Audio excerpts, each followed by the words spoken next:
हरियाली तीज की कथा। हरियाली तीज की कथा एक धार्मिक और पौराणिक कथा है जो विशेष रूप से उत्तर भारत में महिलाओं द्वारा हरियाली तीज व्रत के अवसर पर श्रद्धा और विश्वास के साथ सुनी और सुनाई जाती है। यह व्रत मुख्य रूप से गौरी मां पार्वती और भगवान शिव के पुनर्मिलन की स्मृति में रखा जाता है।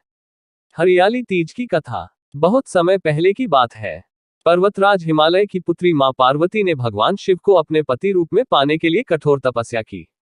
उन्होंने घने जंगलों में जाकर वर्षों तक बिना अन्न जल के रहकर तप किया।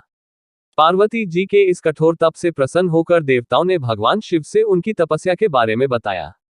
पहले तो शिव जी ने पार्वती जी का प्रस्ताव ठुकरा दिया क्योंकि वे योगी थे और सांसारिक जीवन से विरक्त थे। लेकिन पार्वती जी की निष्ठा, प्रेम और समर्पण देखकर अंततः भगवान शिव प्रसन्न हो गए और उन्होंने पार्वती जी को अपनी पत्नी रूप में स्वीकार कर लिया। पार्वती जी का यह 108वां जन्म था जब भगवान शिव ने उन्हें स्वीकार किया था। इसी दिन को प्रतीकात्मक रूप में हरियाली तीज के रूप में मनाया जाता है। व्रत का महत्व। यह व्रत सुहागिन स्त्रियों के लिए विशेष रूप से महत्वपूर्ण होता है। स्त्रियां इस दिन निर्जला व्रत रखती हैं और भगवान शिव तथा माता पार्वती की पूजा करती हैं। वे पति की लंबी उम्र, वैवाहिक सुख और सौभाग्य की प्राप्ति के लिए व्रत करती हैं। अनमैरिड लड़कियां भी अच्छे वर की प्राप्ति के लिए यह व्रत करती हैं।